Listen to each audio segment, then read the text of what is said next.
Aha! Hello. Good evening, everyone. As always, once again, welcome to our wonderful Wednesday live stream that we have during the week.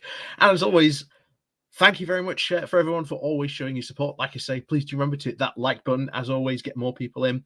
Hit the share button, share it on Twitter, share it in Discord, share it wherever you want. Let's get more people in. Let's get this conversation rocking and rolling. Always good to have the conversation going. So, as always, welcome to this wonderful midweek break, I should say, for what would normally be August. Politically, normally, I think most people would agree it's pretty quiet. It's pretty quiet. Not a lot tends to happen in August. But in this case, obviously in the UK, we got obviously the Tory leadership contest. And part of me is at this point of like, I am 90% sure at this point Liz Truss has got this in the bag. I am 90% sure she's got it in the bag. I think it's a case of she's got it. But yes, as always, like I say, let's welcome people we've got in the chat. So good evening.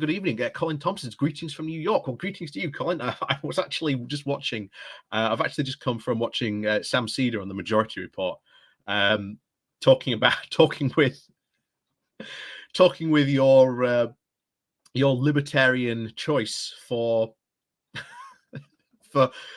governor of New York. Oh my, oh my. And trust me, I know we've got libertarians in the UK. We've covered them on here a couple of times, but oh my, it really makes you wonder. It really does make you wonder when you actually look at the kind of stuff that these people are saying and doing. It's just like, what? I mean, he was just arguing a couple of moments ago with a guy who was like saying, yeah, so what I'm going to do is I'm going to create this educational bond and get rid of the educational tax so that, property taxes for people don't go into public education in the state of New York. And instead, we're going to do have this bond, but it's not a bond. It's something else completely different.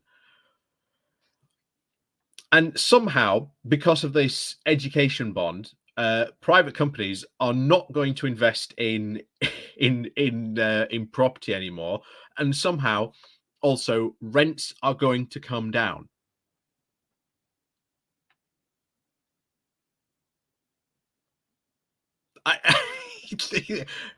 Okay. Yeah. I'll put it this way. I'm glad in this case. Sort of my profession isn't chatting with libertarians. I can say that. I can certainly say that for starters. But yeah.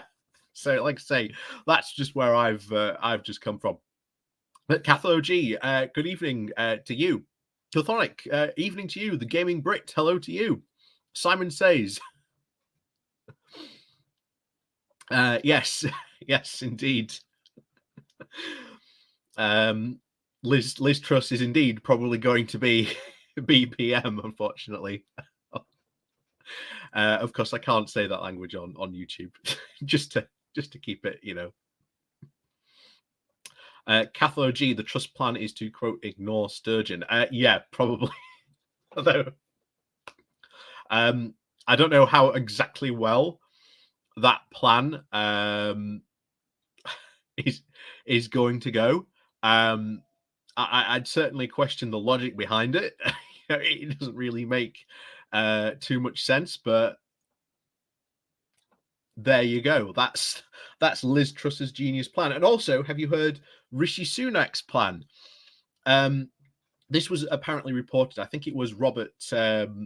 I want to say Robert Pattinson, but it's not. He's the ITV politics guy.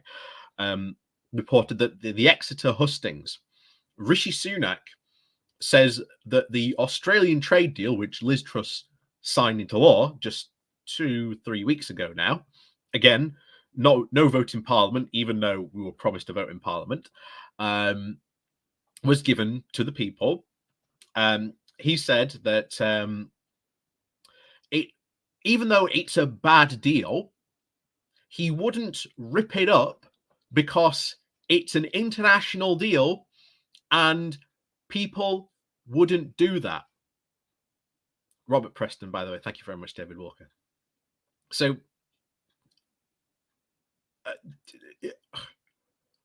how on earth does Rishi Sunak square that away with what the government is doing with the Northern Ireland Protocol Bill?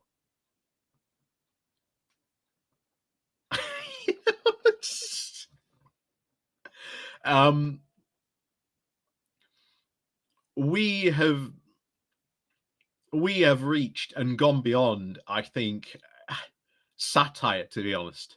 You couldn't satire this. You couldn't make a comedy thing about it, because you just got to sit them down and watch these hustings and watch the videos from them, or watch the live debates. Yeah, they've gone well and truly loco, to say the least. Certainly, to say the least. Yeah.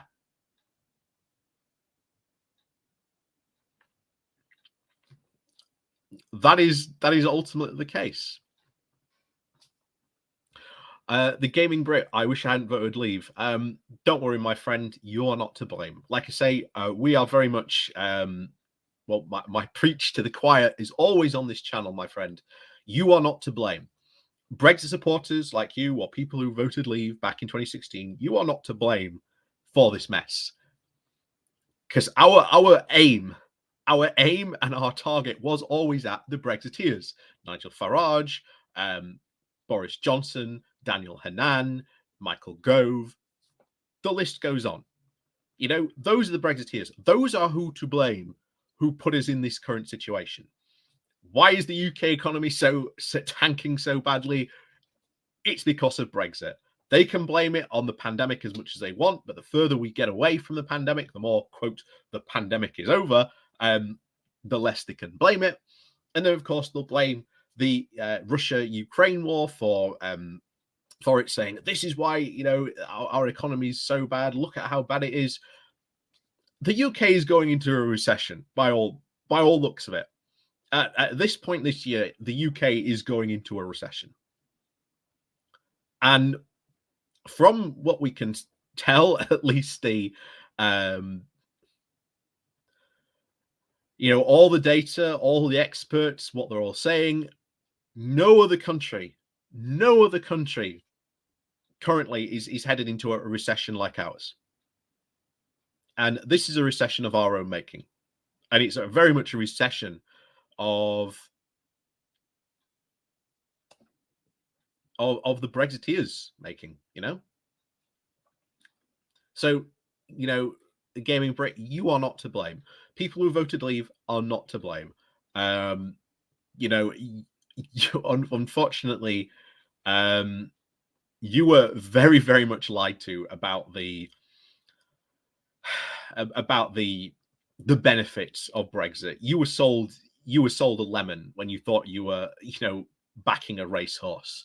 And like I say, you're not to blame, my friend. You are not to blame. It's the Brexiteers, Boris Johnson, all the people who campaigned for it. They're the ones who are to blame. You are not to blame. So, welcome to the channel. And like I say, you're not alone.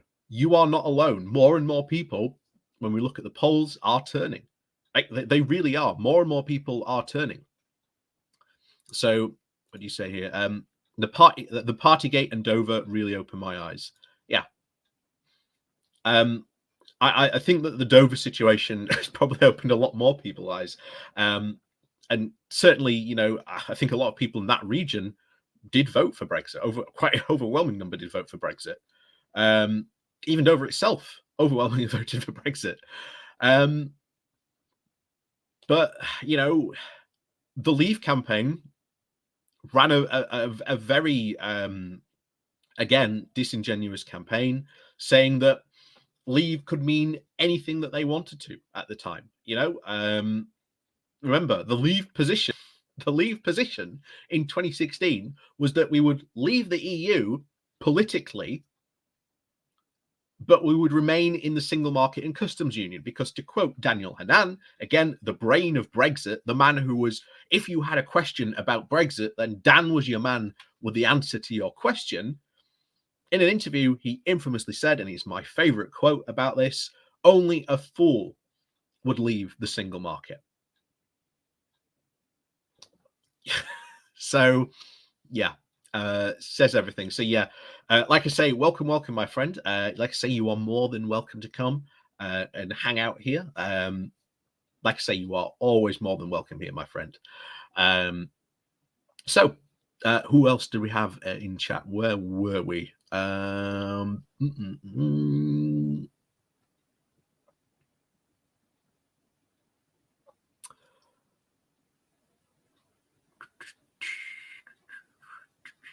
Oh, yeah. So yeah, what to do now? So Hashmark Smith, ahoy, sir. Good evening to you. Chris Fisher, hello to you. David Walker, hello to you. I think we've got everyone else now who's been in chat at least. Simon says hello to you. Loki's children, hello to you. I think we've got everyone so far. But yes, if you are, like I say, if you are watching, please do remember to, say hello in chat. Like I say, we do not bite here in this chat. Like I say, we do not bite at all. But however, I'll say this now. You may remember, because I think it's worth asking you before we go into this, because we are dipping into some more serious, well, conspiracy nonsense, courtesy of Russell Brand via Aaron Mate, I think his name is. Brand is interviewing about the Ukraine situation.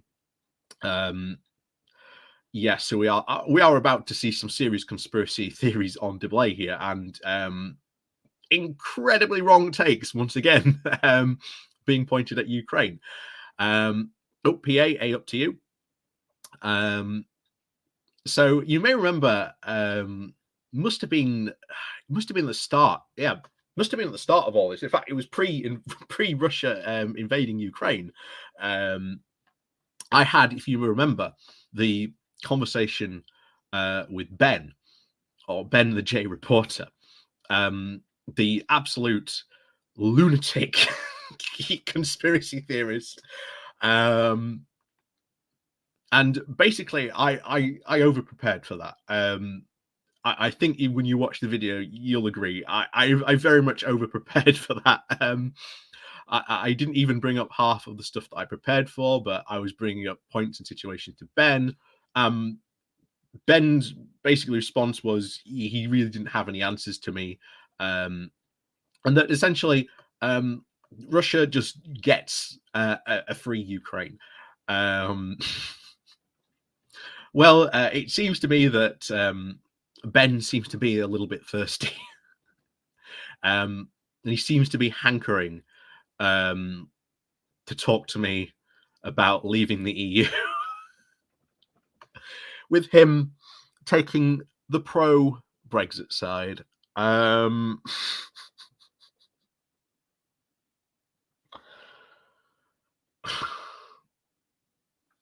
Yeah.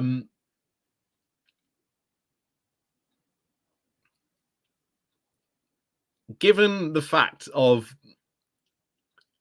how our conversation about Ukraine went, I'm not, shall we say, too optimistic. I'm not too optimistic about having a conversation with Ben about it. I'll do a poll tomorrow to see if people seriously want me to do this. But if you want me to do it, we'll have a conversation with Ben about Brexit, because he keeps on he keeps on continually trying to initiate this conversation. I'm like, I really do not want to have this conversation with you because I know you're not. I know you're not prepared for it. I know you're not prepared for it. Part of me really just wants to palm him off to Max. You know, I've done my piece. I've done my piece in suffering with Ben. Go if you want to see what it was like, go watch the go watch the thing we did about Ukraine, where he was very adamant. Again, this was sort of pre-invasion, but it was obviously the rumbles up and the rumors we were seeing about the invasion that was about to happen. Ben was very, very adamant this invasion wasn't going to happen, that it was just all saber rattling. So yeah. Yeah. Oh boy. So yeah, I might see if I can palm him off to Max, because I know Max is always desperate to have a conversation with the Brexiteer, and I don't know if he really wants to have a conversation with this type of Brexiteer.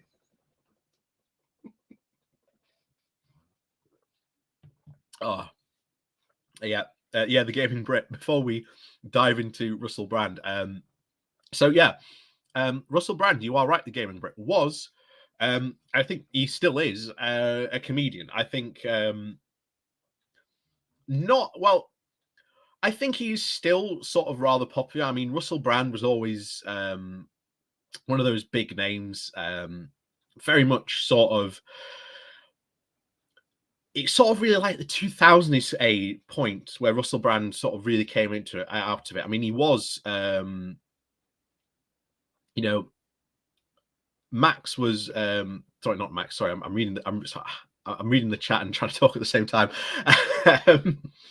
You know, Brand really came out of and got his career started when he started doing the sort of Big Brother's Little Brother. That was his big sort of break, and sort of then he went on to do various different things. Then he even ended up in in big sort of Hollywood films in a way, and he was doing sort of really big tours in and around the US and sort of all over the place. So it's safe to say, like any comedian that sort of makes it big, Brand, if he wanted to, would never have to tour again. He's already sort of made his money. But I think it was about 7 or 8 years ago, Brand on his YouTube channel started doing what was called the Trues, or what he called the true news, or shall we say, news that he would say was the truth. And it sort of succeeded and didn't at that time. And then, really, during the pandemic, he started basically doing that again. And he's now huge. I I can't believe there are this many people who listen to Russell Brand and seriously consider that this guy has actually genuinely anything serious to contribute to sometimes some very serious conversations. And like I say, you can see down here, he's got 5.83 million subscribers. That's a huge number. That is a huge number, for Brand to have. But of course, I think a lot of that is obviously very, very much off sort of for the back of doing this. And he has engaged in. Didn't Katy Perry divorce this guy? I can't remember. Were they married, or I can't remember, or they were dating. I can't remember myself now. But it's not important. So he had like a massive following from his like comedy career. So very much, I think this is where most of it has come from. But yeah, he's definitely fallen to this conspiracy theories. He's been sort of very, very, anti-mask, anti-lockdown, anti-vax. Again, where he gained a lot more ideas from this.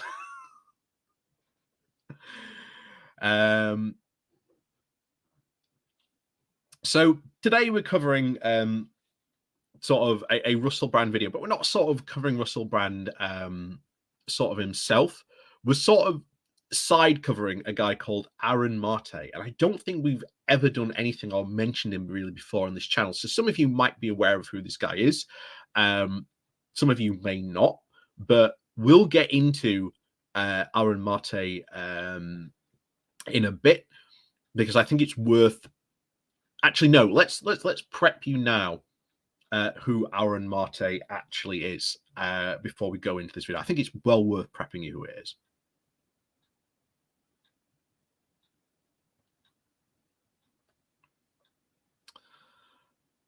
Oh, I didn't realize that at all, John.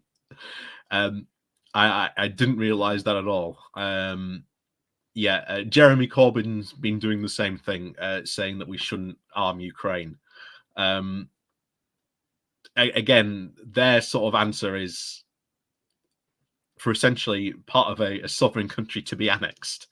So yeah, there's that. So anyway, let's actually no, let's get into this video. Let's start this video. Let's get into this, because like I say, we've got a lot of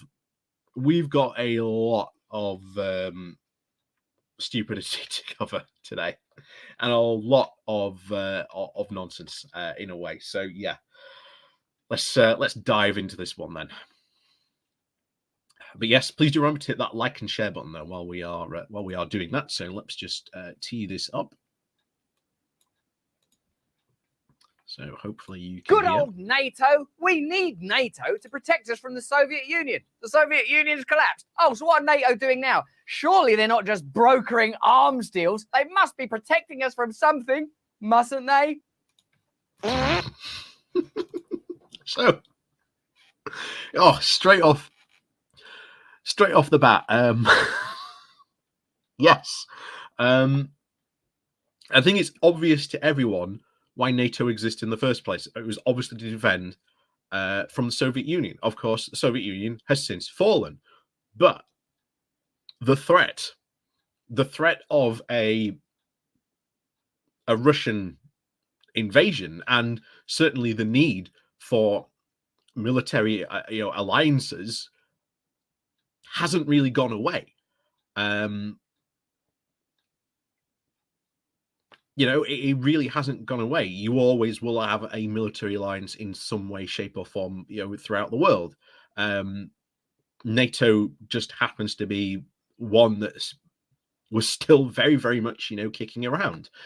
And you saw this in sort of the rise of Putin, Chris Fisher, Paul Hatman. You are aware you're on the same time as Novara Media. Yes, I am aware. I am aware. I don't care. I don't give a damn. Let Novara Media do what they do. I'm going to do what I do.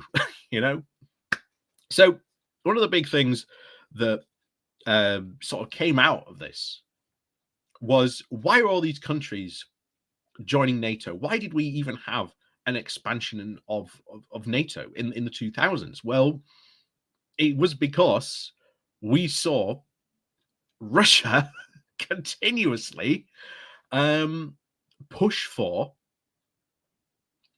be more aggressive. So you had the Baltic states, Latvia, Lithuania, Estonia, all go, we want to be in a military alliance, guys. We're quite worried about what to do about this. And their answer was, well, let's protect ourselves. Let's join NATO. Poland did the same thing as well. Many other countries did as well for various reasons. It makes sense to be in a military alliance to protect yourself. Just because, we're away from sort of, the Second World War, etc., doesn't necessarily mean that you aren't under a potential threat from an invasion or or some sort of military threat from another country. I think that should be pretty obvious. I really do think that should be pretty obvious at this point. But one of the things we have seen very much since, well, certainly in the lead up to it and even after, is that they want to essentially disband NATO because, NATO doesn't need to exist. And of course, this then feeds into the ridiculous conspiracy theory that we will probably be hearing a lot of later in this video, that it was NATO's fault that, Russia invaded Ukraine. Russia had to invade Ukraine. It had to annex Crimea. It had to start these proxy civil wars that had been going on for 8 years in the Donbass region, with these separatists heavily funded by the Russian state, and again, funded with mercenaries as well from Russia.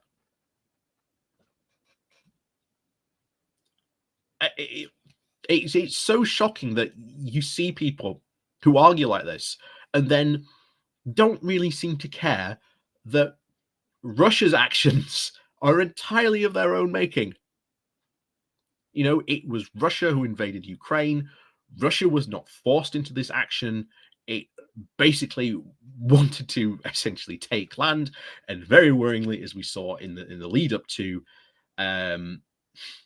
taking Ukraine, Putin said, he wanted to restore the glory and restore the imperial, integrity of the Russian imperial empire, which includes places, pretty much all of Ukraine,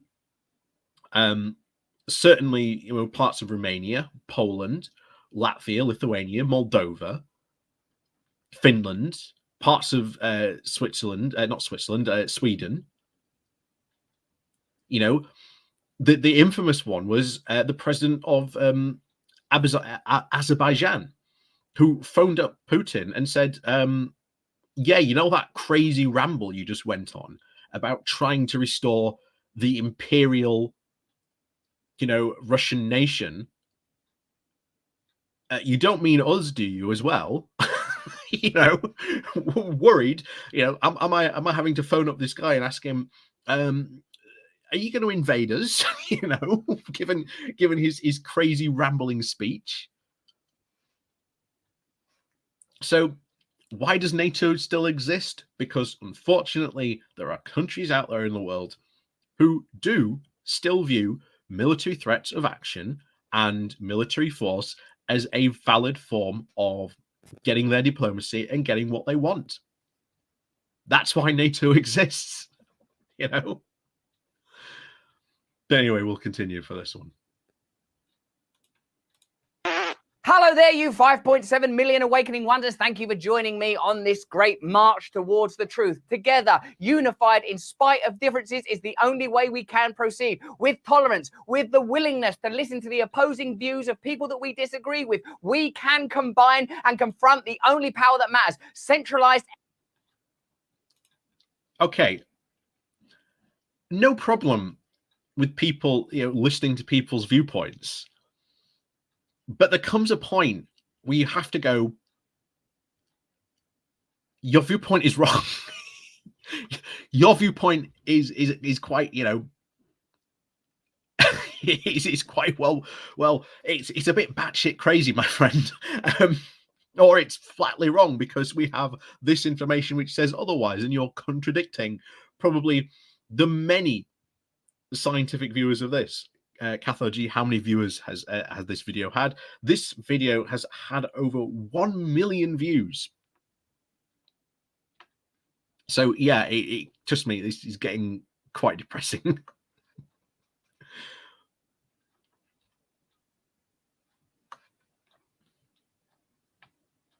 And of course, he's also going to talk about, well, Hatman, you should have a debate with Russell Brand. I am not big enough. I am not big enough to have a debate with Russell Brand. He would never, ever have me on his show. Ever. He would never come anywhere near me. I am not big enough. I'd love to, because what a boost for my profile. I got to debate Russell Brand on his slide into conspiracy theory. But yeah, Russell Brand is never going to sort of, interview me. I've only got what, I'm about what, 12k, nearly 13k now, something like that in terms of subscribers. Russell Brand's viewership is in like the 5 point millions. So yeah, it would be amazing to do, but not going to happen, unfortunately.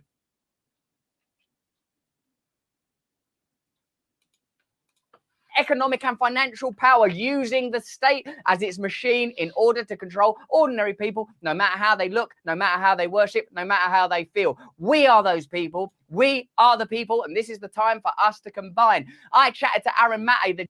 Oh God, yeah. So yeah. So somehow, again, the state is, well, colluding with big business, and yeah, he's not wrong. State does collude with big business on this, but it doesn't happen like that. It doesn't happen like that.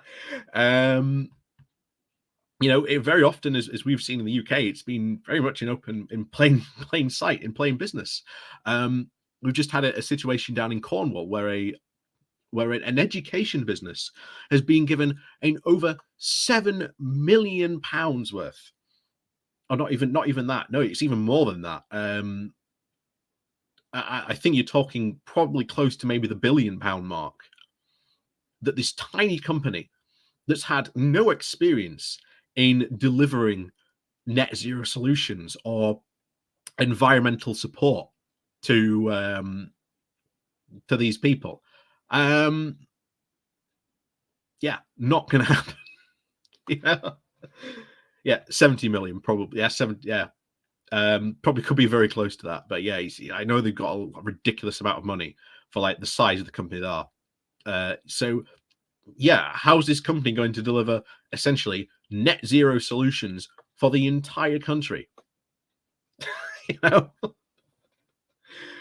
And of course, you'll fight back against that. But how do you fight back against that? Well, you fight back against it by being in government. By electing people who are going to put things in place to ensure that there's valid auditing, so that there is no, that money just doesn't get, siphoned off, as we saw during the pandemic, to like an offshore bank account, and then we never see anything like that again. And you are right. Yeah, Chthonic, yeah. One of the big things one of the things with Russell Brand is he sort of mixes sort of traditional, sort of very left talking points, as that is, government working with big business does certainly have its problems. Something that we have to sort of be careful about, because we've seen that it has led to corruption in many cases. So the problem is, he'll do that, and then he'll go, "Oh yeah, I'm speaking to Aaron Matte," who Aaron Matte, by the way, works for a publication or a website known as the GrayZone. For those of you who don't know what the GrayZone is, allow me to just read a brief piece off here. So this comes from the Wikipedia page. So the GrayZone is a left-wing, to quote, far-left news website and blog, founded and edited by American journalist Max Blumenthal. The website was initially founded as the GrayZone Project and was affiliated with Alternet before becoming independent in early 2018. The website's news content is generally considered to be fringe. It is known for its misleading reporting and sympathetic coverage of authoritarian regimes. So already good show, guys. Good show, Russell. Getting someone who writes from this trash mag, who unfortunately supports authoritarian regimes. And trust me, it's about to get even worse. And we haven't even touched on Aaron Marte yet. This is the website and place he writes for. So if you think so far what you've heard is bad, it's about to get a whole lot worse. And we haven't even covered him himself yet. Where are we? So cover for authoritarian regimes. In addition to its denial of the Uyghur I think that's how you say it correctly, of the Uyghur genocide. So denial of the Uyghur genocide in China. The GrayZone has spread conspiracy theories about Venezuela, Xinjiang, Syria, and other regimes. The website often publishes work written by current and former Russian Today staffers, for example, Aina Pulmeti and Alex Rubstein. Rubstein, I think that's how you say it. So, as you can see, not good. And it has been publishing a lot of very pro Assad Syria articles. So they have been overwhelmingly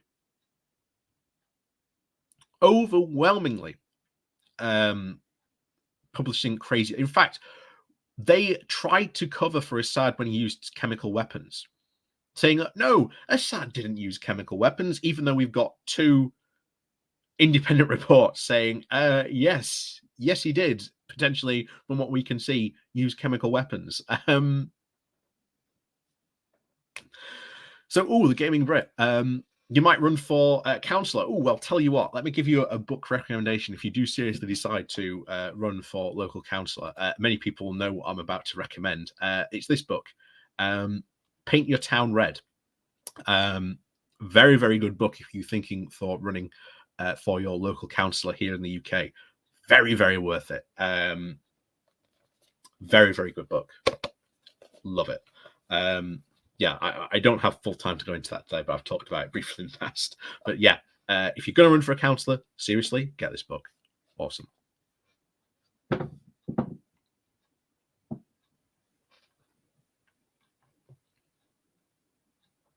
So that's the GrayZone. So considering that's the website Aaron Marte writes for, what do you think? What do you think Aaron Marte himself has written about?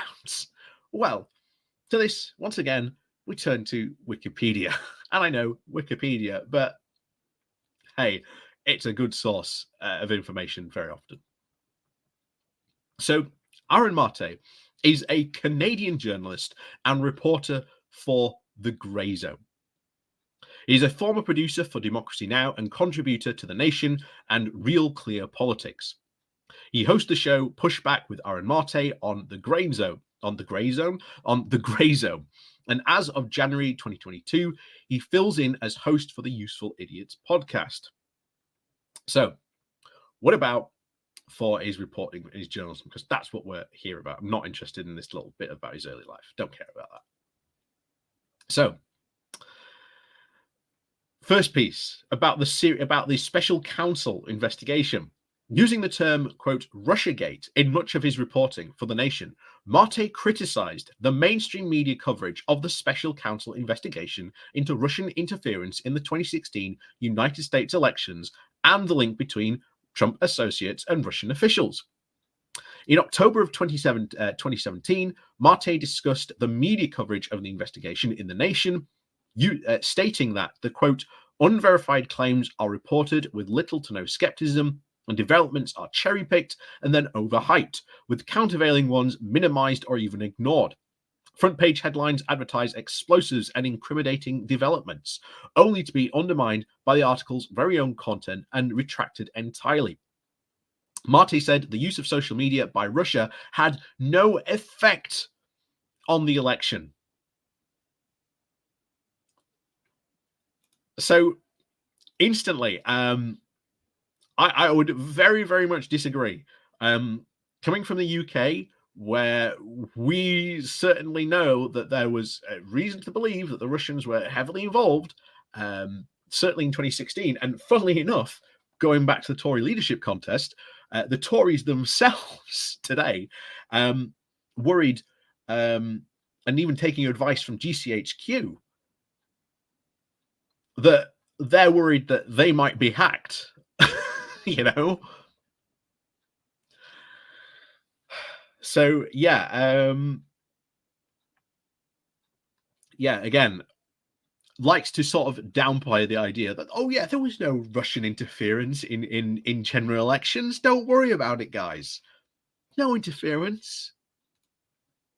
And of course, what about his reporting he did in Syria and Duma?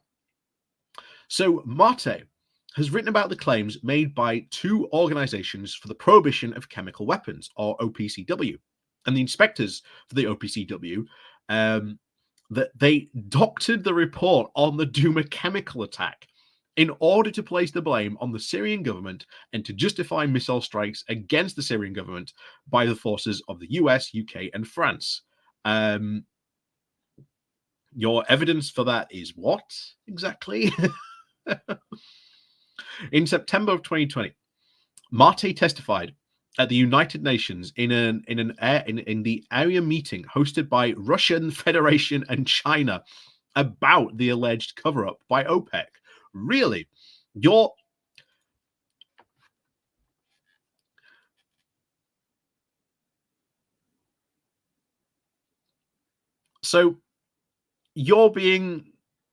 telling me, first of all, this guy doesn't believe there was any such thing in any Russian interference in any election or even referendums or anything like that. Russia's never done anything like that, apparently. And then, with the chemical attacks that we saw in Syria, these things were doctored. They never did anything about that.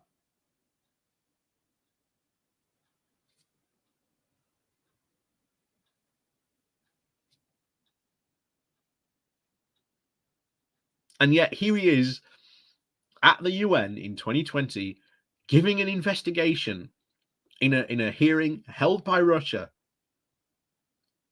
who is an ally of Syria, supporting the Assad regime, backing it up with all its stuff that it's been doing over there, for him to come in and say, that report was doctored. Just...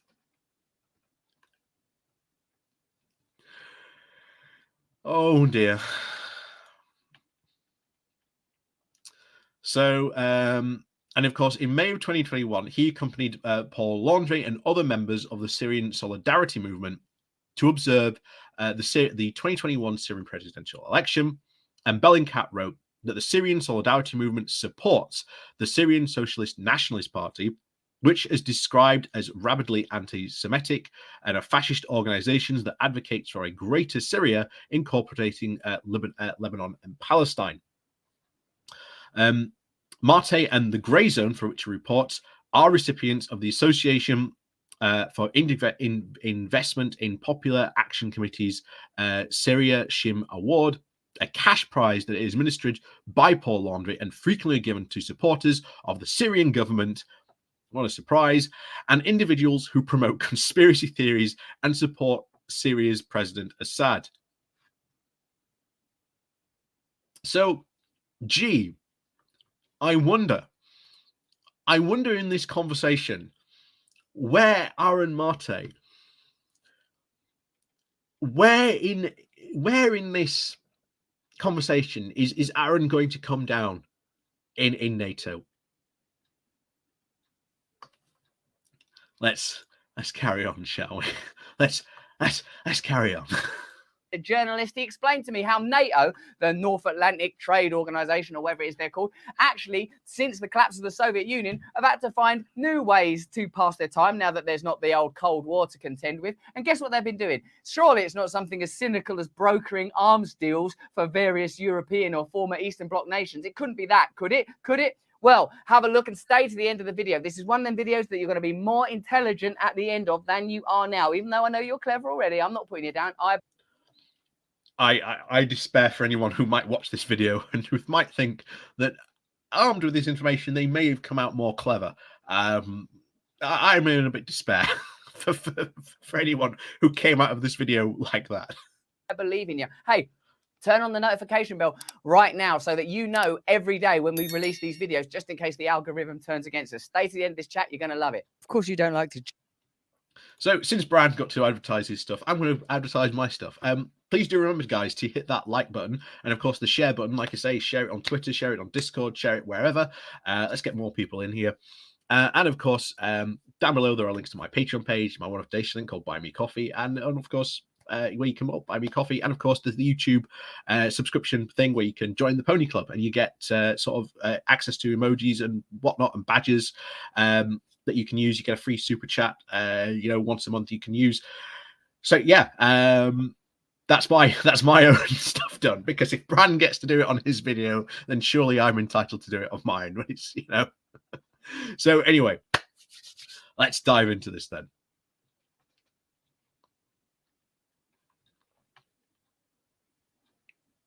Yeah, Brandy's about to offer a set of steak knives.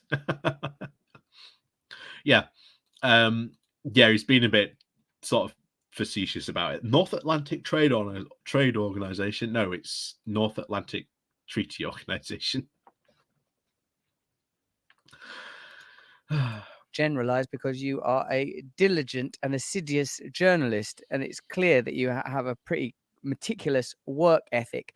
But his work ethic seems to be awfully skewed to one side, especially when it comes to reporting Syria and maybe the truth about what's really going on in there.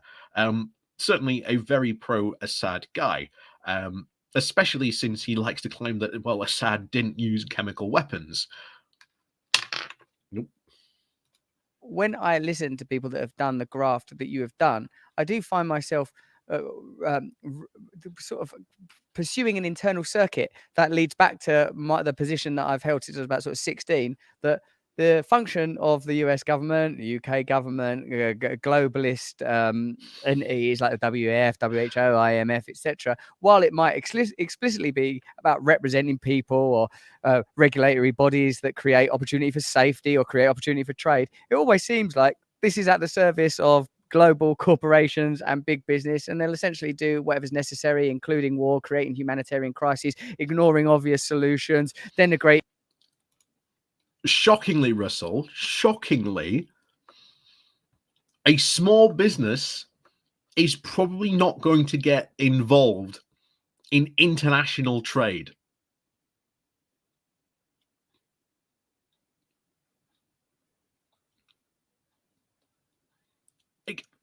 How is a small business, let's say a small business of about 10 people, let's say they'll make a product. Let's say they make these. Let's say they make these things. This little, cork mat. Say they make that. Are they seriously going to go on a global dominating, selling spree? Selling that of a business of 10 people? No. Big businesses and international businesses are international for a reason. Because they are big enough to be able to do that. They have employ enough people to be able to do that. Shock horror. International businesses trade internationally.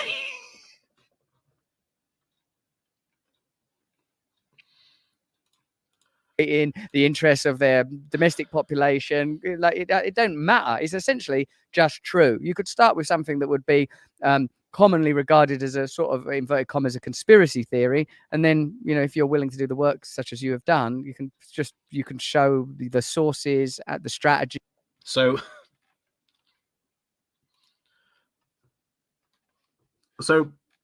Brand has just said there that if you start with a conspiracy theory, so hence you are, or at least he seems to be describing, what's it called now? What's the bias called? Confirmation bias. If you're starting from the viewpoint of a conspiracy and you are looking for evidence of that conspiracy theory, what do you think you're going to find? You know, just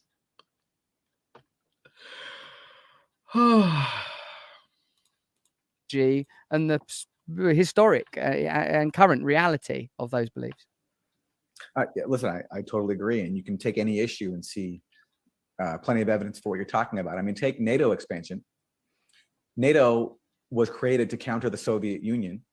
Soviet Union ceased to exist at the start of the 1990s.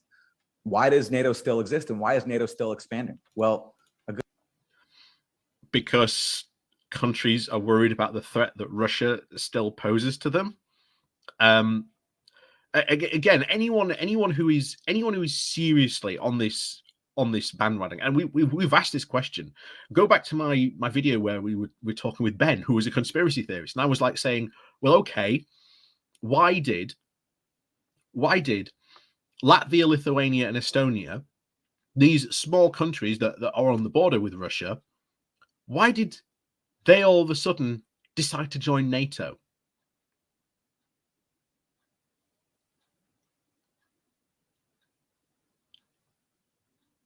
You do not get a response.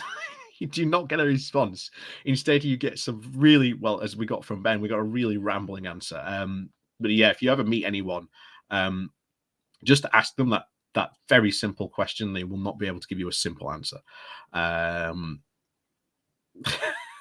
Yeah, honestly, we're about to get weird now. Good hint for why is if you look at when NATO was heavily expanded at the end of the 1990s, when the U.S. Senate was to vote on the ratification of expanding NATO, the U.S. weapons industry poured in tens of millions of dollars in lobbying money. It was one of the most expensive, if not the most expensive, lobbying frenzies ever. Why did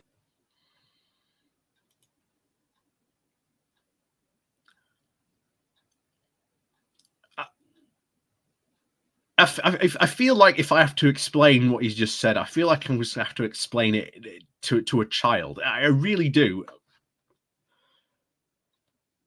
NATO was expanding, and then the US weapon companies who have lobbyists, because they have that in America, then lobbied so that they could sell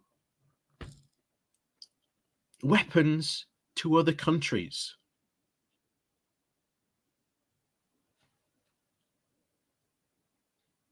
And yet, Brand and Mate here treat that as if that's some sort of massive revelation.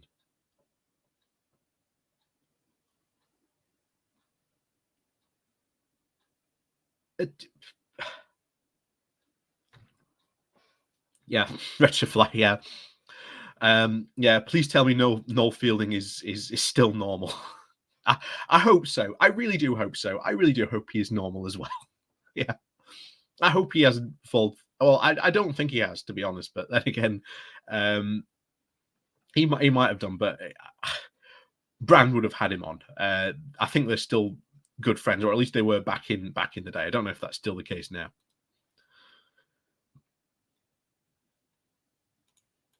Does the arms industry care so much about expanding NATO? It's not about, they don't, Russia, the Soviet Union no longer exists. So what is this about? It's a market for them. Having all these new. What about Russian aggression?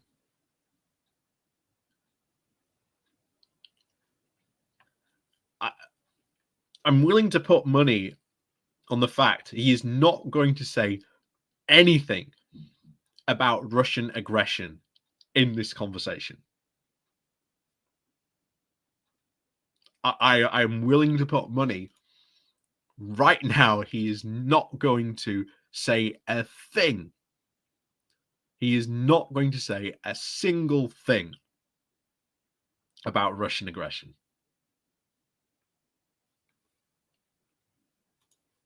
New states in NATO means that all these states are obligated to be up to NATO standards, which means buying the weapons of NATO manufacturers, predominantly the US. And those are the interests behind all this. Even if it accelerates our race to destruction, even if it heightens the risk of nuclear war between the world's top nuclear powers, these are all subordinate to the higher goals of profit and hegemony. If you look at what the US has been doing under Trump, things got so crazy that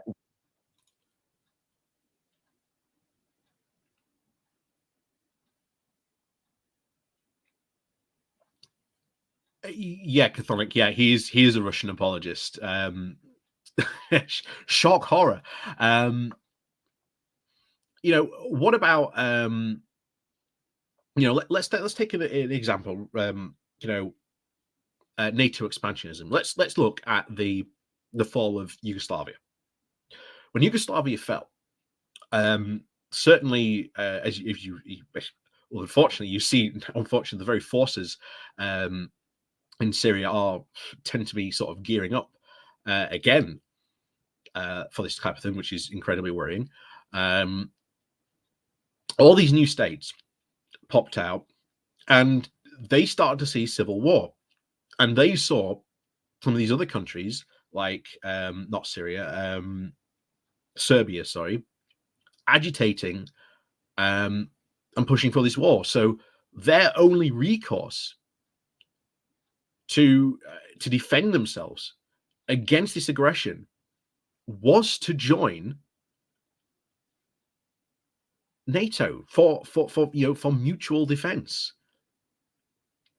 And that's how you sort of see the NATO involvement down there, especially like the UN as well.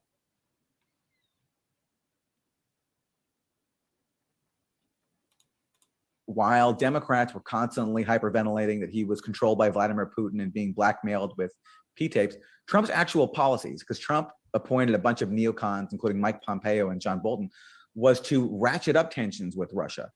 And he did that by killing really vital nuclear arms control treaties that were reached during the Cold War that limited the nuclear weapon stockpiles of both countries, predominantly the INF, or especially the. What also happened during the Trump administration? What also happened?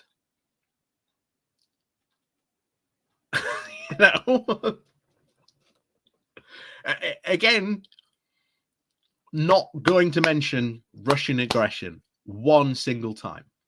And Brand, the quote truther that apparently he claims to be, not even going to question him about it.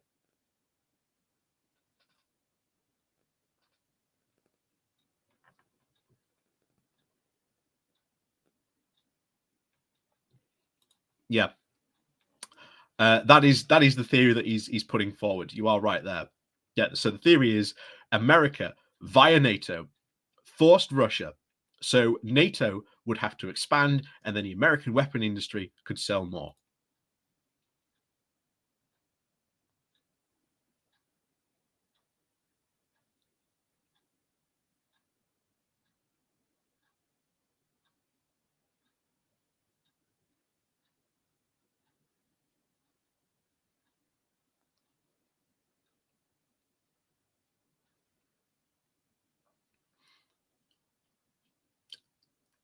Yeah. What's going on? What is going on with this guy? Like I say, he's an absolute apologist. Catholic. You are right. He's a complete Russian apologist, and Brand's just letting this nonsense spout on his channel. He's as much responsible for this misinformation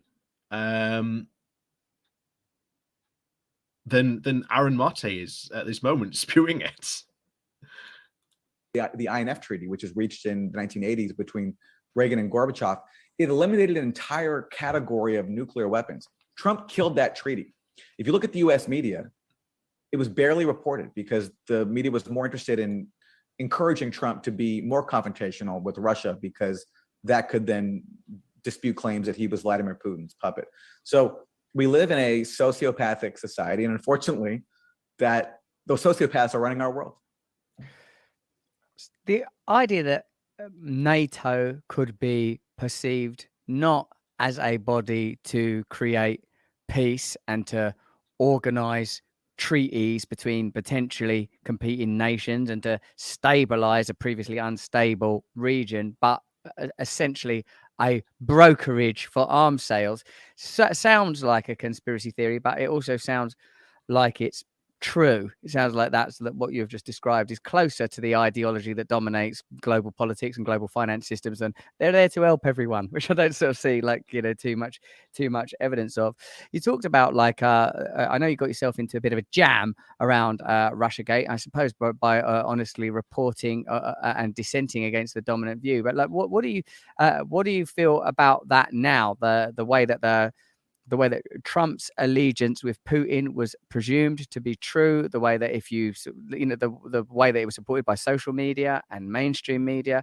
What does that tell us about the relationship between corporate media, blue chip media, legacy media, whatever you want, blue church media, call it what you will, and our current power structures?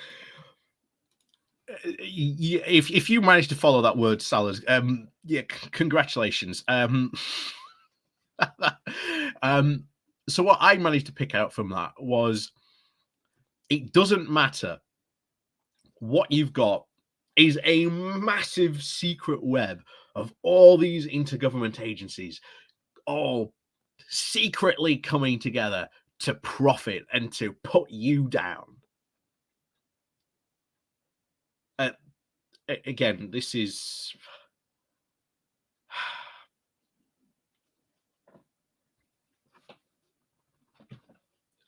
this is conspiracy theory nonsense at its best. It really is. It's conspiracy nonsense at its best.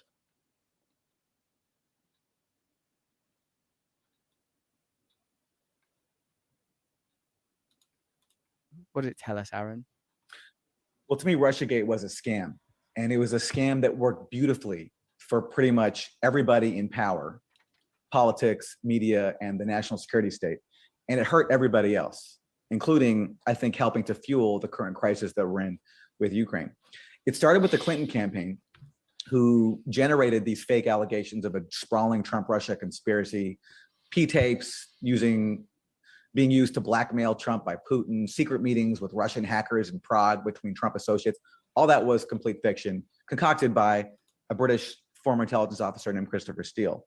And when they lost the election, and this is documented, they immediately met in their Brooklyn headquarters and decided that instead of just acknowledging that Hillary Clinton was a unlikable candidate for many people, had a terrible record, that they were going to blame Russia and they were going to send. Hang on.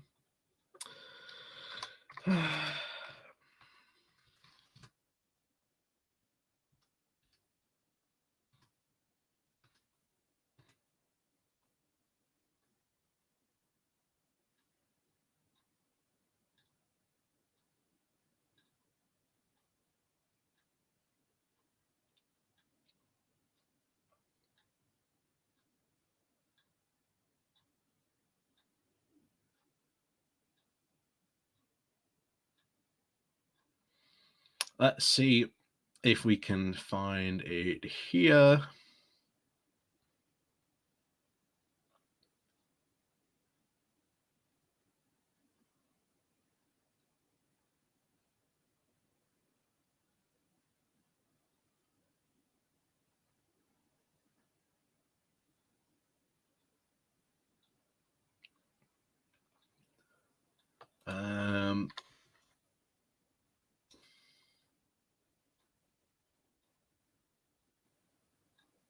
Let's see if we can find it.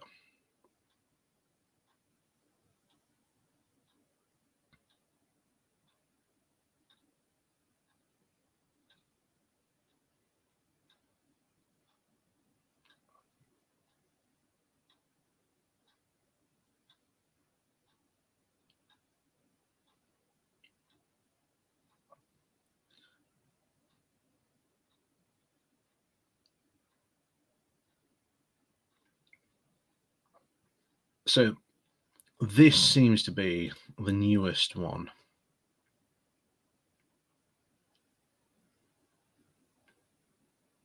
Yeah. Here we have. Let's go through this one.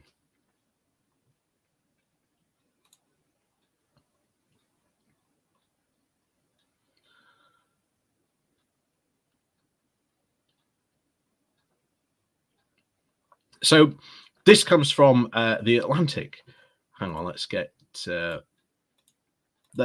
up because I think we need to cover Russiagate just briefly because of this, which is in itself annoying. So there you go. So this comes from the Atlantic with the title of Russiagate was not our hoax. The Senate Committee on Intelligence confirmed what the Mueller report could not.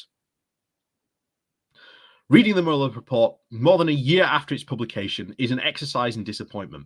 One gets the feeling that Robert Mueller didn't press his inquiry to its end, and instead of settling the question to haunt the 2016 campaign, he left them dangling, pushing a very stilted document riddled with insecure and lactane. He rushed his work, closing up shop before even finishing his assignment.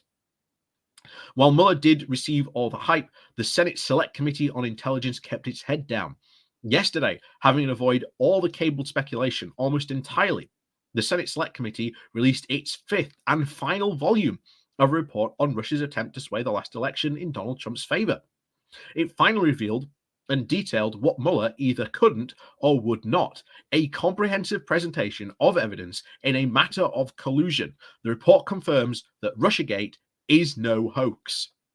Whether the Trump campaign illegally coordinated with the Kremlin or Trump has no grounds for proclaiming vindication, much less that he's a victim of a witch hunt. And that is, from what I can at least see, the most accurate latest reporting on this.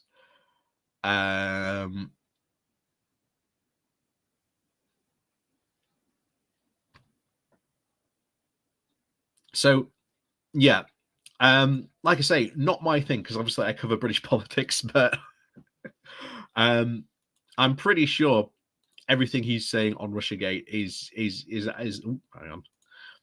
I'm pretty sure everything Aaron Marte is saying here on Russiagate can be very much disproven by anyone who is a sort of a far better knowledge on Russiagate than I have. But just from the reading that brief part alone, you can already go, yep, Russiagate was not a hoax. It was very real. And of course, as we've already discussed, this guy is probably a paid intelligence analyst by the Russian state. He has written positively of the Assad regime. He has claimed that they didn't use chemical weapons. And now Russell Brand has him on his channel spouting off nonsense that NATO is not needed anymore. No, we don't need NATO. What happens to all these countries that get involved? Or if NATO fell, what happens to like Latvia, Lithuania, Estonia? What happens to them? You know, they've been. I think I think all three of those Baltic states have been incredibly worried since the annexation of Crimea. They've been on like a pre-war footing, potentially worried that like the invasion was about to happen. So I think they're entirely justified in wanting to be in NATO to defend themselves from Russian aggression, which once again has not come up once in this conversation. Enter this conspiracy theory that there was something going on between Vladimir Putin and Trump. So they had a motive there that instead of doing honest reflection about the terrible neoliberal legacy, not just of the Clintons, but of Barack Obama as well, and why so many people in the swing states decided to vote for this clown, Donald Trump, who was pretending to be a working class champion. Instead of doing some honest self-reflection, they decided to blame Russia and blame a fantasy they had about a Trump-Russia conspiracy. That converged with elements of the national security. Except the Senate Select Committee on this, that was covering this, from what we've just read there, has said, no, Russiagate was not a hoax. It was very, very real. But of course, you've got to remember, anything that comes from a government disproving a conspiracy theory or disproving anything that a conspiracy theory might want to say or like, well, it came from the government, so clearly can't be true.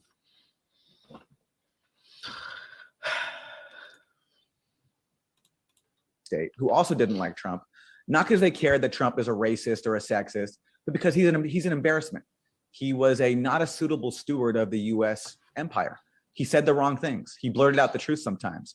He talked about the U.S. being killers when he ordered U.S. troops to stay in Syria after he initially tried to pull them out. He said, we're there to take the oil. You're not supposed to say that when you're the U.S. president. You're supposed to say, we're there to spread freedom and democracy. You're supposed to say stuff like that. You're supposed to be like Barack Obama, come up with fancy words. Yeah. Yeah, fine. Yeah.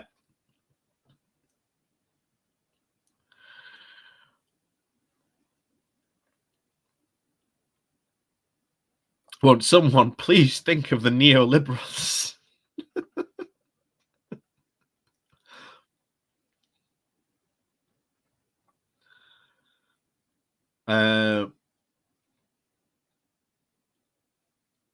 Yeah, that is very, very straight. Yeah, new nuance. Yeah, pro-Russia but against Trump. Yeah, yeah. I think there's a lot of soul searching going on at the moment, especially in America. When I sort of look at it, that is it really a smart idea to hang on to sort of Trump, to maybe take his ideas, but sort of ditch Trump for someone else? I think you'll probably see that. I think happen very soon. I think you will see definitely another Republican come along, probably next year in the Republican primaries, start very, very much sort of aping Trump's sort of populist talking style. And yeah, that's what I think he'll go for. Oh, Vic Crew, hello to you. Ahoy to you. And make people feel as if they're all progressive and liberal and enlightened while still keeping U.S. hegemony running smoothly. They also didn't like that he was talking on the campaign trail about getting along with Russia. And he also was even critical of U.S. interventions abroad, like in Syria and Libya. He was talking about, instead of ruining other countries, we're going to take care of our own. Now, I don't think Trump had any actual sincere intent to do that. But what scared people that was inside populism. the FBI and the CIA was that his message had an... Okay, so now you're bringing in the FBI and the CIA. I wonder if he's going to say soon, I'm putting in the call now. So, you know, if you hear the phone ringing, that's me. I'm putting in the call now. He's going to claim that the CIA or the FBI or one of those two organizations, maybe both, they are the ones who whipped up Russiagate to try and take down Trump. When we've just seen there from the Senate Select Committee say, no, Russiagate was real. It wasn't a hoax. Appeal. And so the way to undermine his message is to stigmatize it by basically painting him to be a dupe of Russia and everything he says being the product of Russian disinformation and Russian influence. So that was the interest of the national security state. And that converged with the corporate US media, which helped get Trump elected. Yeah. Didn't even. Yeah. This is it. When you've been watching sort of enough conspiracy content, or you know how these people act, you can almost predict to the letter what they are about to say and do. Yeah, God, it's a shame I can't like bet on these people and make money, because I'd be filthy rich if I could do that. By giving him billions of dollars worth of free airtime. And they're owned by the same people who run the country, who also saw Trump as an embarrassment and wanted someone more efficient like Barack Obama. And they stood to gain by blaming Russia for Trump's victory, because to look honestly at why Trump won would mean looking at what a dysfunctional country the US is, and who has a bigger role in US dysfunction, the people who control the country. So for them to look honestly at the reasons for Trump's victory, we would have meant to look at their own economic policies and foreign. Again, I am not the biggest fan of American politics. I'm not, it's not my wheelhouse. But it seemed to me, even though sort of at the end of like the Obama period, yeah, America had problems. Were they insurmountable? No. Did they need solving? Did they need, answers to help solve these problems? Yes. Were the Democrats maybe able of, was Hillary Clinton able to do that? Who knows? She may have been, But yeah, this guy's just blaming everything he can. He's just jumping on this very, very bizarre bandwagon you see of America bad.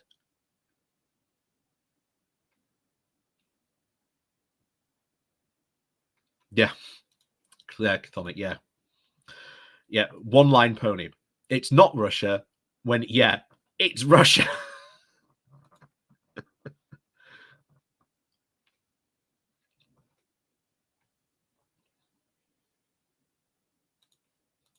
Foreign policy. They don't want to do that.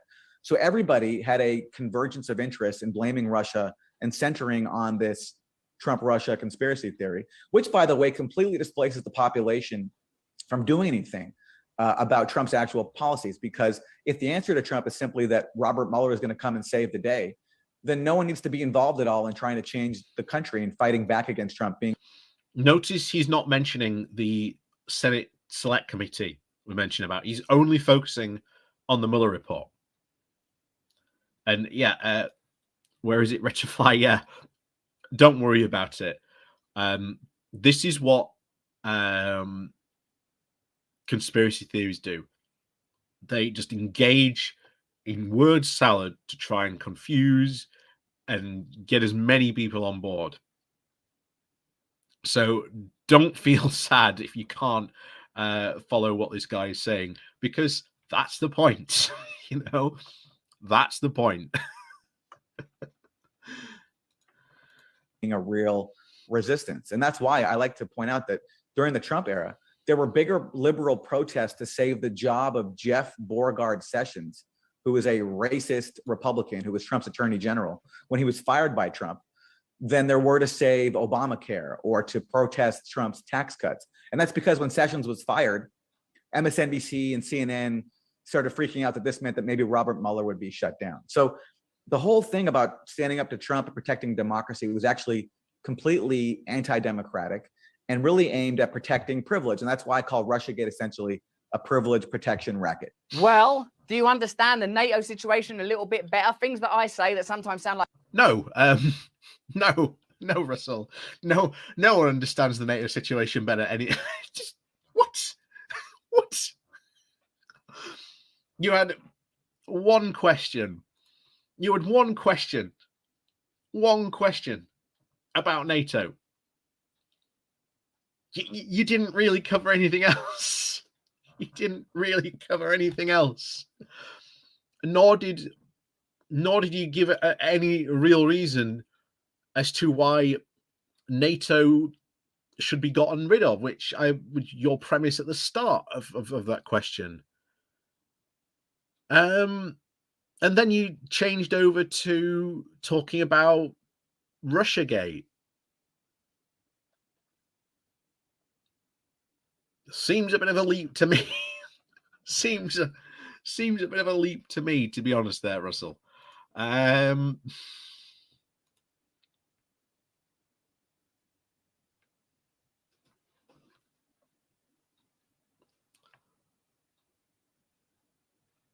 So yeah, this is to be honest, brand pushing more conspiracy nonsense.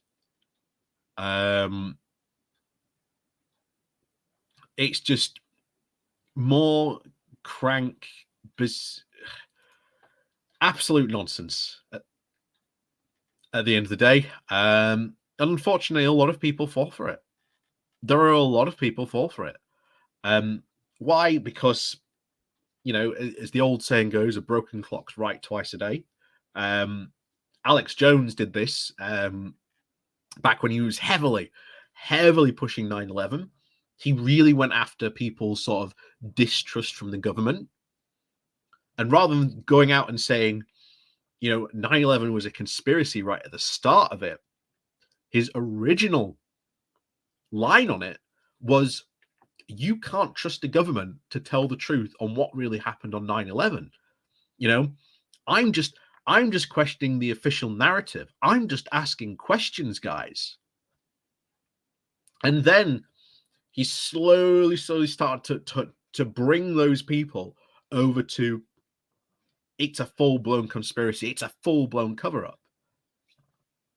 That's how most people, like, especially on YouTube now, get people. They might give a really little bit of like lefty stuff, or talk a bit about, populism, and then all of a sudden in comes, the massive crashing wave of the bizarre conspiracy nonsense, as we saw there. And Retrofly, yeah, I again feel sorry for you, but don't worry that you couldn't follow along then, because like I say, that's what most conspiracies do. That's what they generally try and do. Oh, anyway, tell you what, let's have a palate cleanser, shall we?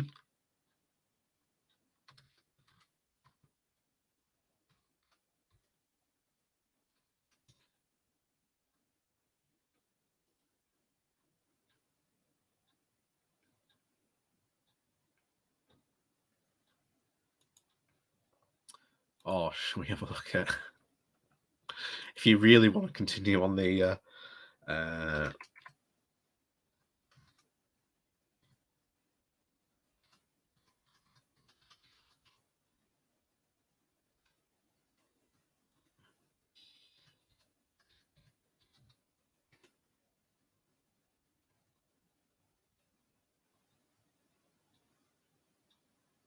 hold on, I can't find him. This is probably the best way.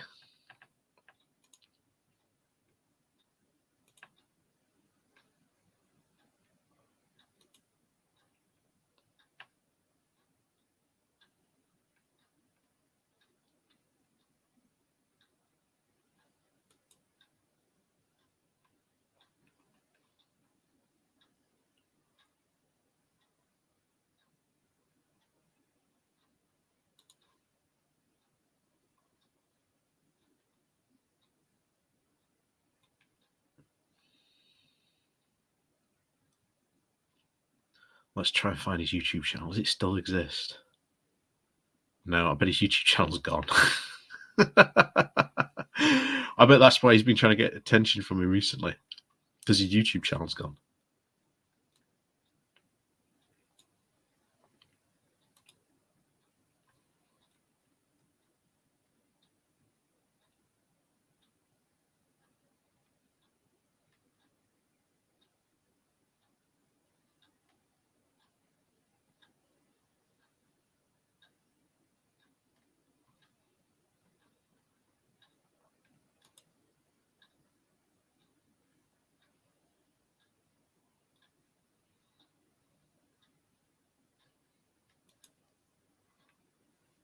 Oh no, here it is.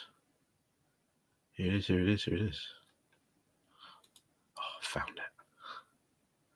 Found it. Found it.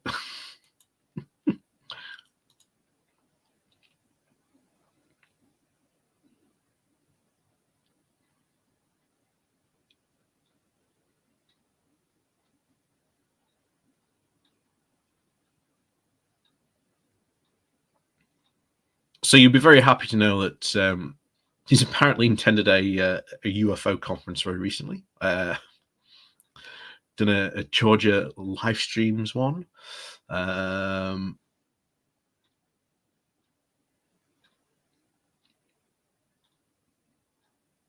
Yeah. I'm very skeptical about doing anything, to be honest. I don't want to give him more attention.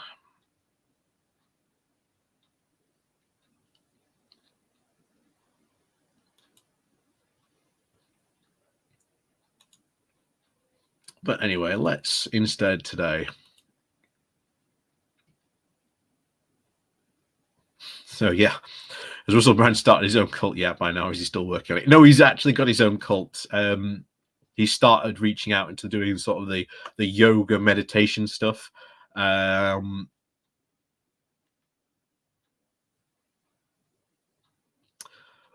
what he started doing. So yeah, he's going very, very cult like. very, very, very, very soon. He will slowly get there. Trust me.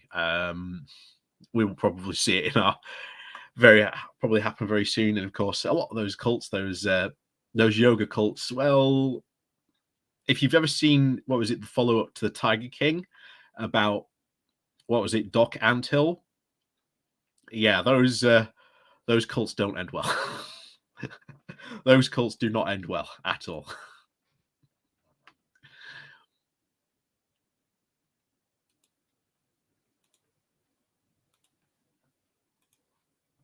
Of course, time to go to our favorite Brexiteer.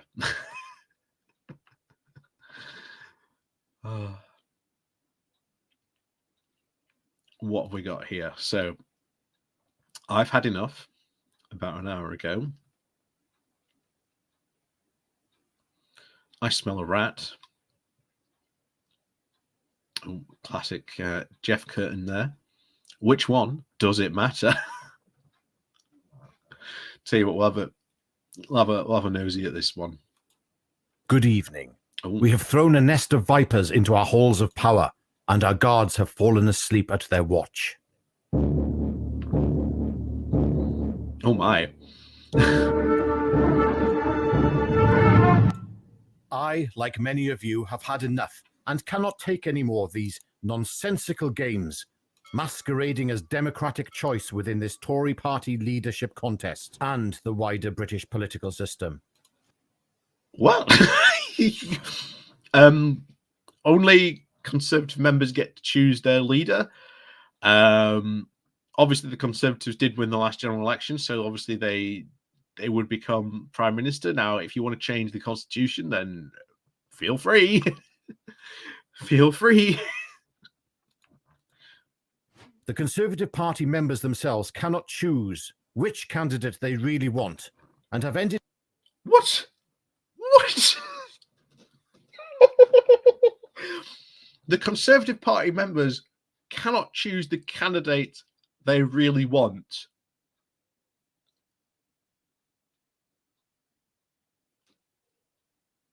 What does he call what's been going on for the past 2 weeks? What does he go on about the past 2 weeks that have happened? And by the way, according to all the polls, the Conservative voters are very, very, very much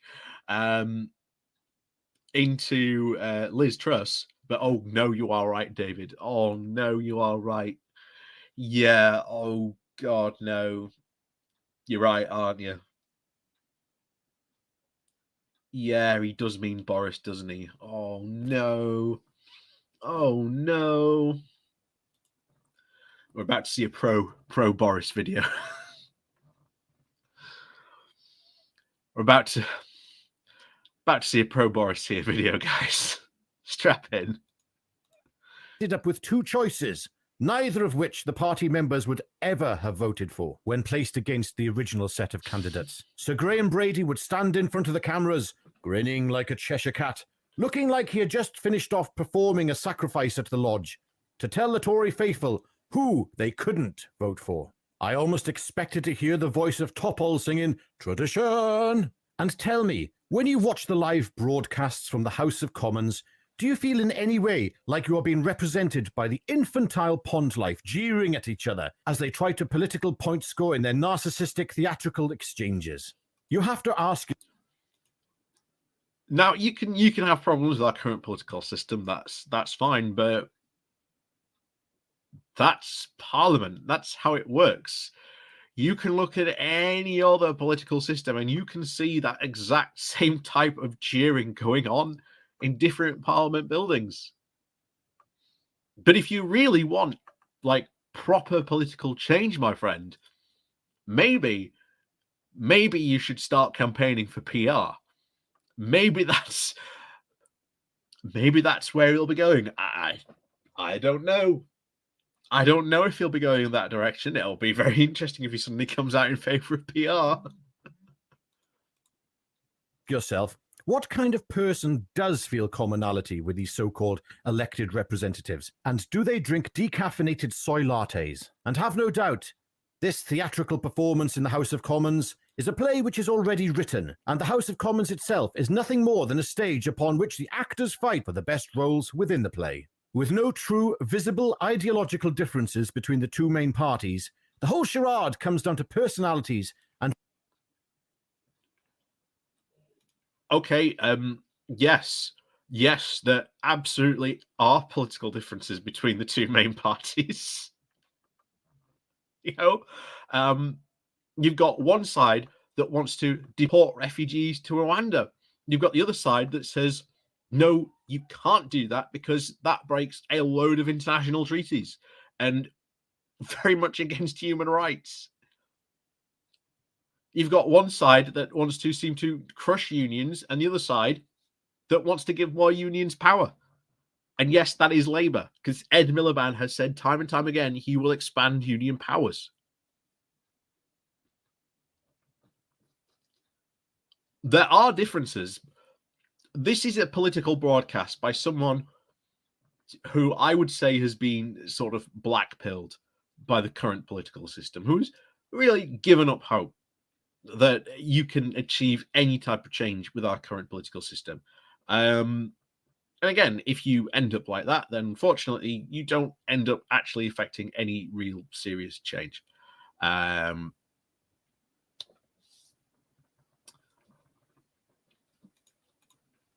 proficiency in debate against a false notion of political opposition and battle over mostly incremental changes applied by the deep state, and the frog that is the British public is boiled just slowly enough to prevent jumping out of the pot. And by that, I mean a mass uprising.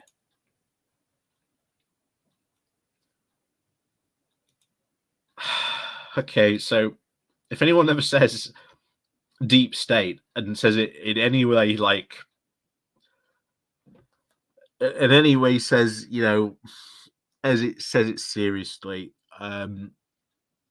you have full permission from me just to not take them seriously. You have full permission from me not to take them any way serious in any way whatsoever. You have full permission to go ahead and do that. And yeah, it's coming. Mass uprising. In what form, though? What's going to take its place? I don't know. Are we going to reform the voting system? What are we going to do? You have a mass uprising, and then what?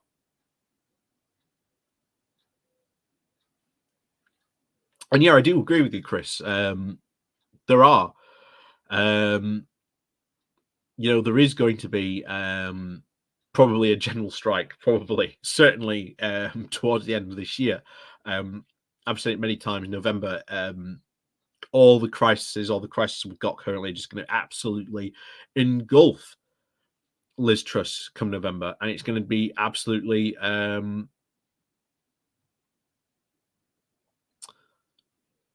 it's going to absolutely destroy her reputation in the party, and there will be at that point mass protests. Will it be an uprising? I don't think so. But even the Conservatives will have to act, because draconic drits. I like that. I like that.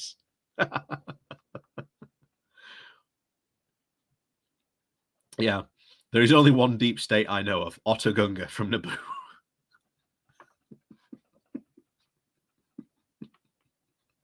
Yeah, very true. Yeah. Thing is, what's the point going to be of a general strike? It will be probably initially to do some action over the cost of living crisis. And I do think it's going to get quite bad.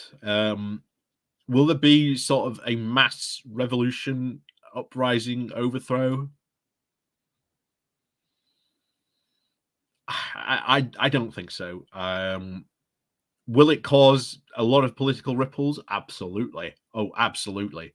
There is no way that it doesn't. And you are right. A lot of people are saying, you're surprised, you're not writing now. Like, Gluteus Max, yeah. Yeah, you are right. I am surprised not writing now, like at this point.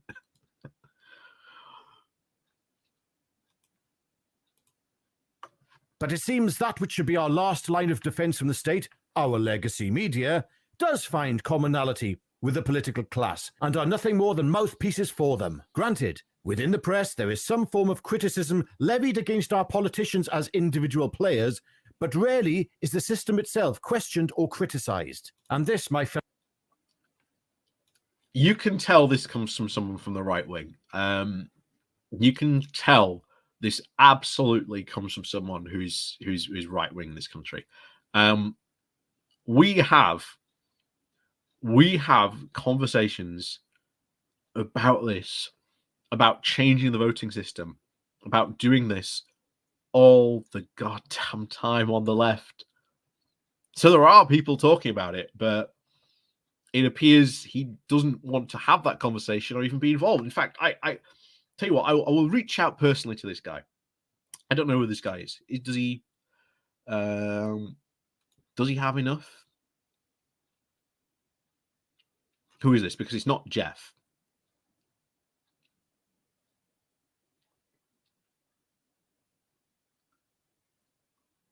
I don't know who this is. Hey, want to have a chat sometime.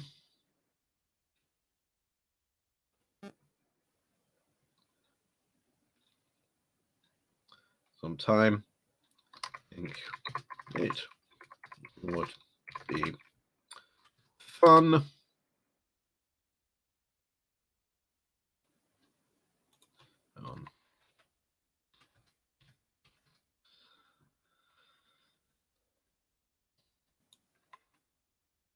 Go.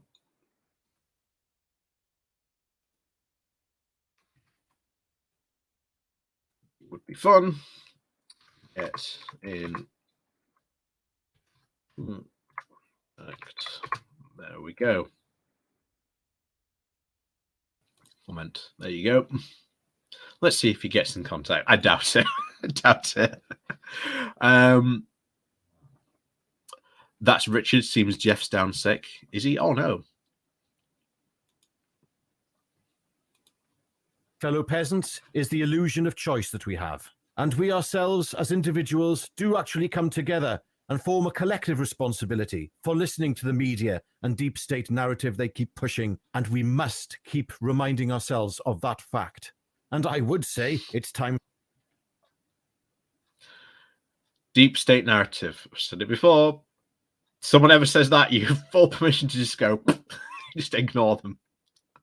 For a change, but the system is set. It is globally set, and therefore will not change because people power is limited to how much the people will question the system. And the last 2 years will teach you all you need to know about how willingly compliant the masses are, the unholy systems of men. Thank you, Jeff, for this opportunity to appear on your channel again. And thank you, the listeners. It's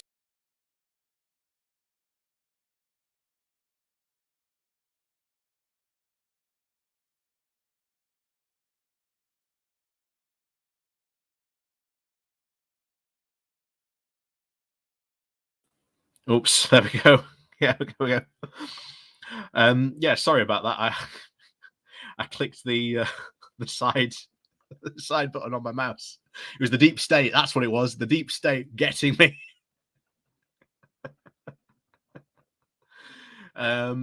Yeah, sorry. I've got a mouse on my side clickers. I clicked the back button by accident. Yeah, sorry about that. There we go. So, yeah, it'd be interesting in having a conversation with that.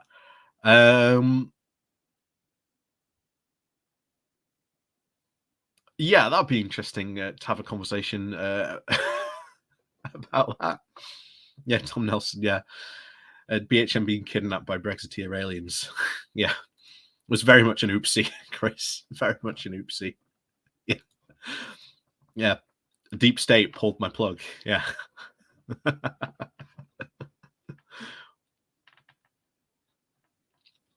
Yeah. You thought the pic would come back up with Taylor sitting there.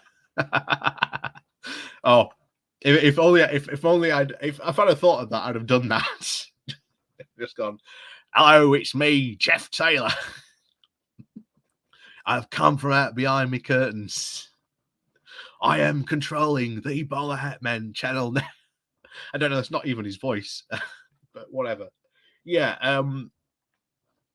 I genuinely think it would be actually kind of fascinating to have a conversation with Jeff Taylor or this Richard fellow. I genuinely think it would. I think it would be really fun. So with either, you know, Jeff or this, again, Richard guy, you know, if you see this, you happen to see my message, come have a talk with me. Seriously, guys, you know, I'm on the left. I love having talks about policy. You know, I love talking about politics. That's why I started this channel. I have a bizarre, crippling, you know, I have a bizarre, crippling social anxiety. Well, that's not social anxiety, but I have a bizarre, crippling, you know, social disease where I like to talk about politics, and I'm in a very, very small minority of people who like to talk about politics. So yeah, yeah. Let me know, guys.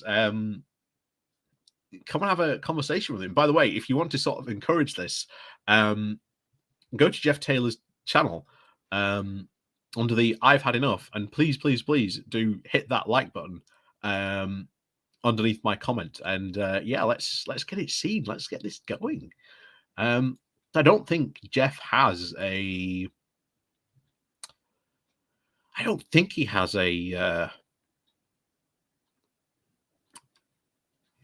a Twitter page, at least as far as I'm aware.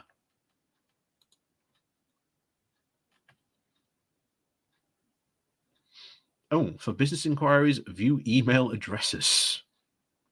Oh, no, he does. He's got a Twitter. Oh, and he's got a Facebook as well. View email addresses. Hang on, because I don't want to be accused of doxing him. There we go. Just, although it is, he's made that public. Jeff at jefftaylor.tube.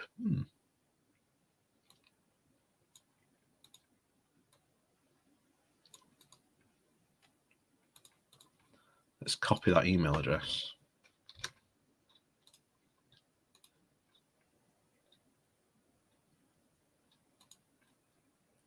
In fact, oh no, you said he's got a. Actually, no, he's got a Twitter. He might have a Twitter on Twitter. I'm not following him though. Hang on, there we go. Jeff Taylor UK. There we go.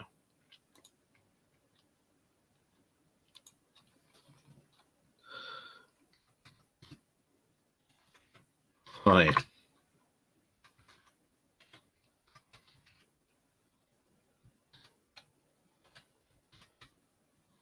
UK. Let's have a convo. Would love one with you or Rich.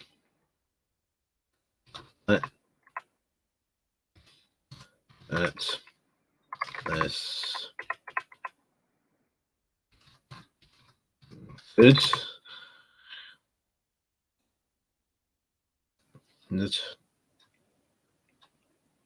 I think it would be fun. There we go. So, for those of you who follow me on Twitter, I have just tweeted out towards Jeff Taylor. So yeah, please do go and like and share that tweet in particular. Let's have something fun. Let's actually get this sorted. You know, let me show you it's on here. There it is. There it is. You can see it right there. I've tweeted it out. So yeah, like I say, if you do follow me on Twitter, at Ollie Approves or Bowler Hatman, you can find me either way. Look for that tweet, give it a like, give it a retweet. And yeah, tell Jeff, let's have a talk, let's have a sit down. I'd love to have one. Link the tweet. Hang on. That's a good point, actually.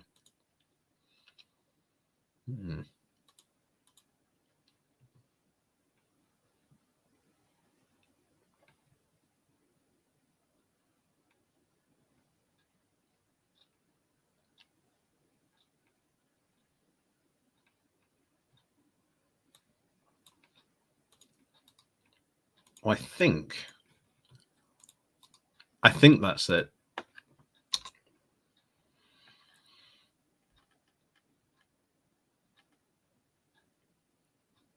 So I think that should be a link to the tweet. But yeah. Oh,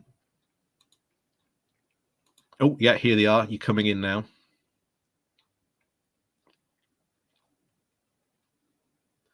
Got a follow there.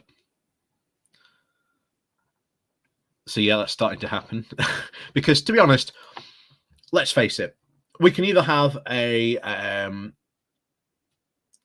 we can have another talk with crazy old Ben, or we can have a talk with Jeff Taylor. I know which one I'd rather have. You know, I'd rather have the talk with Jeff or his friend Rich. I think that will be very, very interesting to have. Although I have a feeling it's not going to happen, but at least, you know, we can try. We can try and get something sorted out. I'd be very, very interested in having a chat with old Jeff there, or even Richard. You know, like I say, it's what, 6 degrees of separation almost from Jeff. You know, it'll be very, very, very, very interesting. Certainly to have a conversation with someone like him. Certainly, given sort of that, you know, the current political climate, ask him sort of, you know, some questions. You know, ask him about policy. You know, those good old cracking questions. So yeah, as always, like I say, please do you know, hit the like, reshare on that tweet. Like I say, it will certainly sort of maybe help get the ball moving. Maybe on that, I doubt it. I know Max has tried several times, I think, to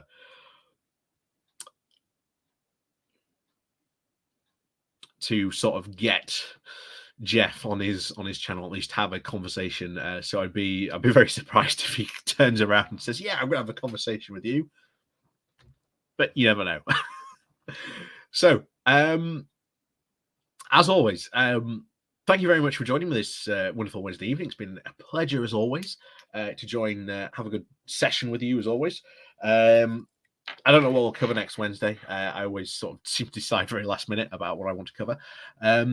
But of course, this Saturday, as always, we will have the Good Morning Walk.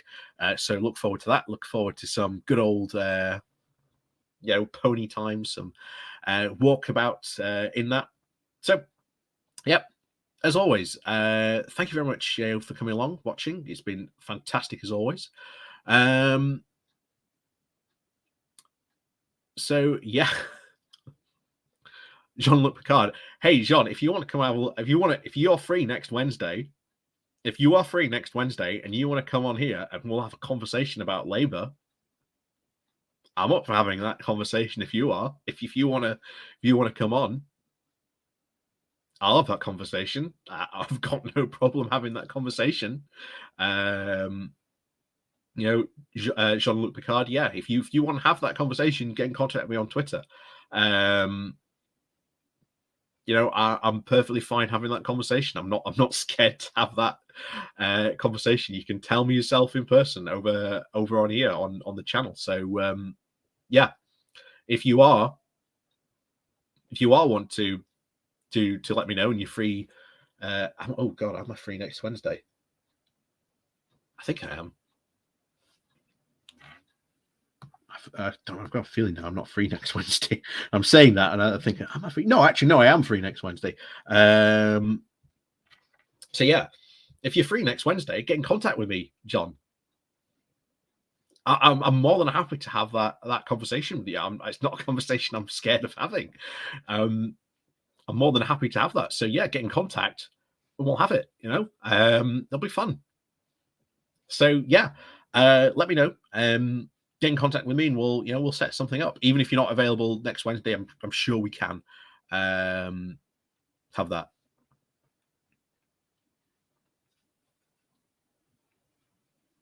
What's this? Catho, you'd get someone from the DUP. Oh, I generally don't know if I could have a conversation with someone from the DUP. A lot of that is very, very